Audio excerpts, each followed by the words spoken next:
In the whole of the Bible, only Naaman was healed of leprosy in the Old Testament. And why was it so? It was because it was the prophet Elijah that told him, go and see the priest and be cured of your leprosy. Now in the gospel, something big has happened. Jesus did not tell him. Jesus touched him. And when Jesus touched him, he said, I will be pleased. Go and show yourself to the priest to prove that you are now healed. Dear friends, we must realize something. The gospel said something very powerful. The gospel said Jesus was moved with pity. He was moved with pity. Dear friends, pity is a powerful word. Pity is also a powerful action. When you don't have pity on someone, you don't deserve pity yourself. Sometimes we treat people as if we don't deserve pity too. We should learn to treat one another as people who deserve a collective pity.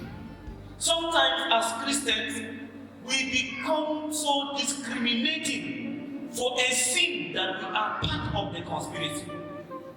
We're a conspiracy in the sin of lying, in the sin of adultery, in the sin of fornicating, but sometimes we tag others worse than ourselves. We have the same leprosy of sin, but sometimes we don't have pity to carry each other along. In fact, some will wait for your own sin to be pronounced so that it becomes a topic of discussion. And because of this, we celebrate each other more when we have issues that have to do with their spiritual life. When, for instance, someone hears that they have caught me with somebody's wife, it becomes a story to be shared every corner of the society. It becomes a story. We celebrate things like this. We are not moved with pity towards people. We are not moved with pity when people are in need. When somebody is in need of someone to talk to him or her, we don't have pity for them. Jesus was moved with pity. Pity was what moved Jesus into touching a leper. Dear friends, if you don't have pity, you are as equal as no human. Yes, you are not a human being if you don't have pity. We must realize that people are indeed sad. People are depressed. People need someone who will touch them as they are.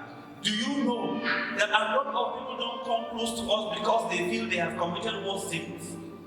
Because we have condemned them, because we have defined them, because we don't give them opportunity to be better again. We don't give them opportunity to grow to be like us. Dear friends, we must not be gods. We must just be humans and learn to accept one another, move with pity.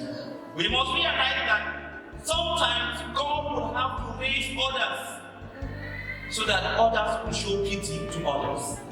And we must realize that sometimes it is not because we are better.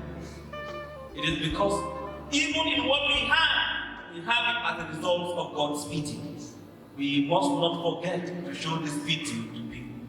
Everybody needs pity. I tell you, go around the streets, someone is looking for someone to talk to. Go to the market, someone has a heavy pain in her heart she wants to remove. But you are too busy. You are too judgmental not to hear such persons. Dear friends, we must realize that God's pity on us is what keeps us. Our pity to others may give them hope today. Go out there and listen to people. Go out there and hear their pain. Go out there and console their pain. Let me tell you, it may just take a touch of an encouraging word for somebody to be liberated. It may just take a touch of your generosity for someone to feed today. It may take a touch of love to tell the world that Valentine is all about love. I tell you, go to the villages, see the old women for a long while, their children have not visited them. They are dirty because we have not washed their clothes. They smell because we are not close to them. But listen, Jesus said, touch such people. It was a taboo for Jesus to touch a leper.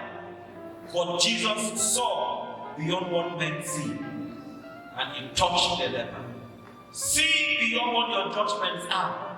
See beyond what your sentiments are, and touch people today. that life will be restored to them. May God bless us and help us to have pity on one another through Christ our Lord.